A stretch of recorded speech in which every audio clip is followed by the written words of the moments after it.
नेपालका राजाहरूको जीवन हेर्दा सत्ताको सिंहासनसम्मको यात्रा जति गौरवशाली देखिन्छ, अन्त्य त्यति नै पीडादायी र रहस्यमय छ।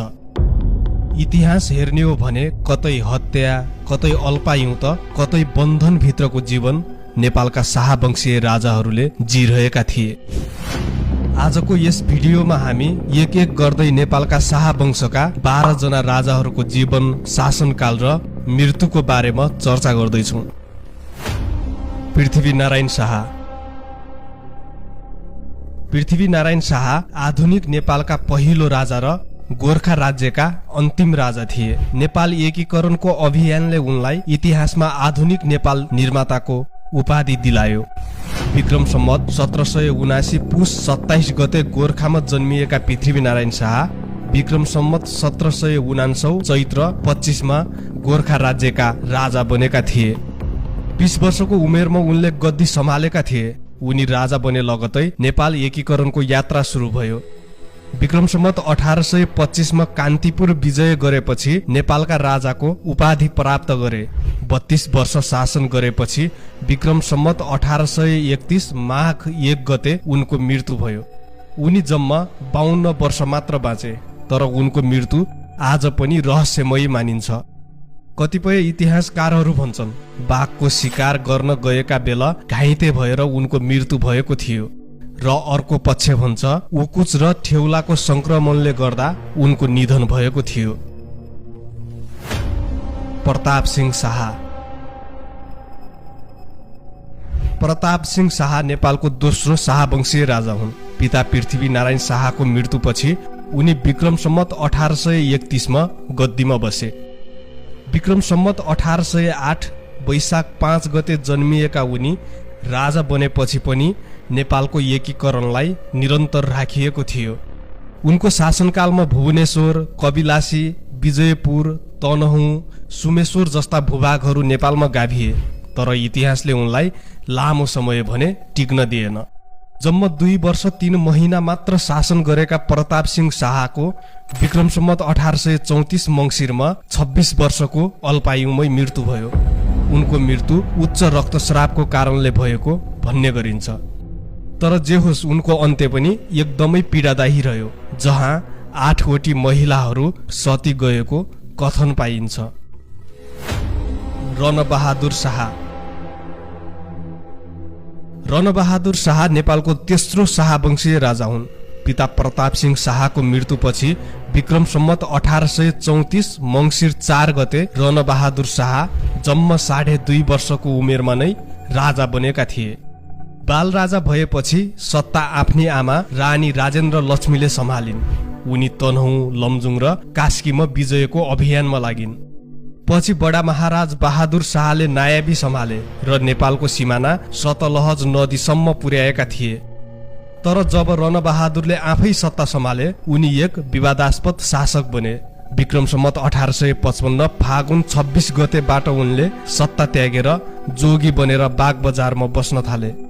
तर विक्रम सम्वत 1865 वैशाख 24 गते आफ्नै भाइ शेरबहादुर शाहले खुकुरी प्रहार गरी उनको हत्या गरे। उनी पनि जम्मा 29 वर्षकै उमेरमा यो संसारबाट बिदा भए। गिरबानु युद्ध विक्रम शाह। गिरबानु युद्ध विक्रम शाह नेपालका चौथो शाहवंशीय राजा हुन्। पिता रणबहादुर शाहको मृत्युपछि 1.5 वर्षको उमेरमा नेपालका राजा बनेका थिए। विक्रम सम्वत 1854 मा जन्मिएका उनी नाबालक भए पनि उनको शासनकालमा भने ब्रिटिससँग सङ्घर्ष चलिरह्यो। मुख्तियार भीमसेन थापाको सुझबुझ र बलका कारण नेपालको अखण्डता भने जोगियो। यिनकै पालामा भएको नेपालको सुगौली सन्धि नेपाली इतिहासको दुःखद अध्याय मानिन्छ, जसले गर्दा नेपालले धेरै भूभाग गुमाएको थियो। विक्रम सम्वत 1873 मा 20 वर्षकै उमेरमा बिफर रोगको कारणले गिरबानु युद्ध विक्रम शाहको मृत्यु भएको थियो। राजेन्द्र वीर विक्रम शाह। राजेन्द्र वीर विक्रम शाह नेपालको 5औं शाहवंशीय राजा हुन्। पिता गिरबानु युद्ध विक्रम शाहको मृत्युपछि विक्रम सम्वत 1877 मा जन्मिएका राजेन्द्र वीर विक्रम शाह 3 वर्षकै उमेरमा नेपालका राजा बने। यिनकै पालामा भीमसेन थापाले आत्महत्या गर्नुपर्ने बाध्यता माथुरसिंह थापा र गगनसिंहको हत्या भएको थियो। दरबारिया भाइ र भारद्वाजहरू बीचको सत्ता सङ्घर्षको चरम उत्कर्षले यसै समय कोत पर्व, भण्डाराखाल पर्व, औल पर्व जस्ता घटनाहरू घटे र कैयौं निर्दोष मानिसहरू मारिए। यी राजा आफ्नो जीवनकालको लामो समयसम्म शाही बन्दीका रूपमा जेलमा रहन पुगे। जङ्गबहादुरको विरोध गरेकै कारण नै त्यसो हुन गएको थियो। विक्रम सम्वत 1904 देखि विक्रम सम्वत 1938 सम्म शाही बन्दीका रूपमा हनुमान ढोकामा थुनिई बन्दी अवस्थामा नै पछि विक्रम सम्वत 1938 मा 67 वर्षको उमेरमा उनको मृत्यु भएको थियो। सुरेन्द्र वीर विक्रम शाह। सुरेन्द्र वीर विक्रम शाह नेपालका 6औं शाहवंशीय राजा हुन्। विक्रम सम्वत 1883 मा श्री 5 राजेन्द्र वीर विक्रम शाहका पुत्रका रूपमा जन्मिएका उनलाई जङ्गबहादुर राणाले बुवा राजेन्द्रलाई विक्रम सम्वत 1904 वैशाख 3 गतेका दिन जेल हाली सुरेन्द्र वीर विक्रम शाहलाई जबरजस्ती सिंहासनमा बसालेका थिए। त्यो समयमा राणा शासन सुरु भइसकेको थियो। राजा नामको मात्र राजा हुन्थे, शासन चाहिँ श्री 3 राणाहरूकै हुने गर्थ्यो। राजा सुरेन्द्रले राणा शासन विरुद्ध सङ्घर्ष गर्ने कोसिस त गरे, तर राणाहरूको प्रभाव र सत्ता प्रचण्ड थियो। सत्ता खोज्नु भनेको उनीहरूको उग्र विरोध थियो। राजा सुरेन्द्रको मृत्यु भने बुवा राजेन्द्रको मृत्यु हुनुभन्दा 2 महिना अगावै विक्रम सम्वत 1938 साल जेठ 6 गते 54 वर्षको उमेरमा भएको थियो। पृथ्वी वीर विक्रम शाह। पृथ्वी वीर विक्रम शाह नेपालका 7औं शाहवंशीय राजा हुन्। 1932 मा जन्मिएका उनी आफ्ना हजुरबुवा सुरेन्द्र वीर विक्रम शाहको मृत्युपछि नेपालका राजा बनेका थिए। खासमा सुरेन्द्र वीर विक्रम शाहको मृत्युपछि नेपालका राजा बन्नुपर्ने त उनका छोरा त्रैलोक्य विक्रम शाह थियो, तर उनी राजा बन्न भने सकेनन्। कारण उनी राणाका हातमा गएको राजकीय अधिकार फर्काउन क्रियाशील रहे। त्यसैले राणाहरू त्रैलोक्य प्रति सशंकित भए। त्रैलोक्य राजा बन्न नपाउँदै उनलाई 30 वर्षको अल्पायु उमेरमै विक्रम सम्वत 1934 मा धीर शमशेरले विष प्रयोग गरेर मारेका थिए। उनका छोरा अर्थात् सुरेन्द्र वीर विक्रम शाहका नाति पृथ्वी वीर विक्रम शाह सुरेन्द्रको मृत्युपछि विक्रम सम्वत 1938 को साउन महिनाबाट नेपालको शाहवंशीय राजा बने। विक्रम सम्वत 1932 मा जन्मिएका पृथ्वी वीर विक्रम शाहलाई जम्मा 6 वर्षको उमेरमा नै राजा बनाइएको थियो। उनको मृत्यु 36 वर्षको उमेरमा विक्रम सम्वत 1968 मा भएको थियो। उनको मृत्युमा पनि थुप्रै आशंकाहरू छन्। चन्द्र शमशेरद्वारा मन्द विषको प्रयोग गरी हत्या गरिएको शंका गरिन्छ। त्रिभुवन वीर विक्रम शाह। त्रिभुवन वीर विक्रम शाह नेपालका 8औं शाहवंशीय राजा हुन्। विक्रम सम्वत 1963 अषाढ 17 गते जन्मिएका त्रिभुवन वीर विक्रम शाह पिता पृथ्वी वीर विक्रम शाहको मृत्युपछि 5 वर्षको उमेरमै विक्रम सम्वत 1968 मङ्सिर 6 गते नेपालको राजा बनेका थिए। त्रिभुवन वीर विक्रम शाह राजा बन्दै गर्दा राणा शासनको कारणले राणाहरूले राजालाई बन्धक जस्तै बनाएका थिए। त्यसैले त्रिभुवनले राणा शासन हटाएर सत्ता आफ्नो हातमा लिन चाहन्थे। नेपालको राणा शासन हटाउनको लागि यिनले भित्री रूपमा राणा विरोधी आन्दोलनलाई सहयोग गरेका थिए। यसै क्रममा उनी राजगद्दी छाडेर भारतीय दूतावासमा शरण लिन पुगेका थिए। त्यसपश्चात राजा त्रिभुवन फेरि नेपाल फर्किएर विक्रम सम्वत 2007 साल फागुन 7 गतेदेखि शाही घोषणामा प्रजातन्त्र स्थापना भएको थियो।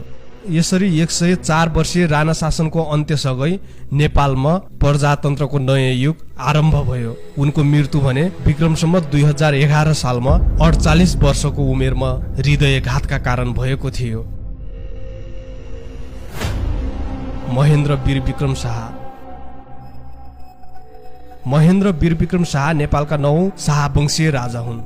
पिता त्रिभुवनको निधनपछि उनी नेपालका राजा भए।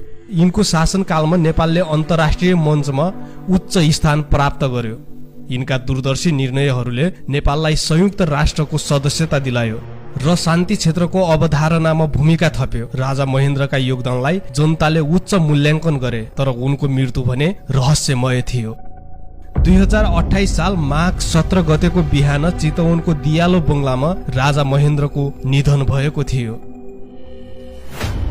वीरेन्द्र वीर विक्रम शाह। वीरेन्द्र वीर विक्रम शाह नेपालका 10औं शाहवंशीय राजा हुन्। पिता महेन्द्रको मृत्युपछि उनी 27 वर्षको उमेरमा नेपालका राजा बनेका थिए। उनको शासनकालमा राजा वीरेन्द्रलाई दयालु मानवीय राजा भनेर चिनिन्थ्यो। उनको नेतृत्वमा नेपालले पञ्चायत प्रणालीको माध्यमबाट शासन गर्यो।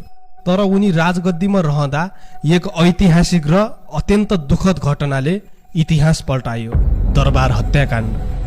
2058 साल जेठ 19 गते राजा वीरेन्द्र र उनका परिवारका सबै सदस्यहरू मारिए।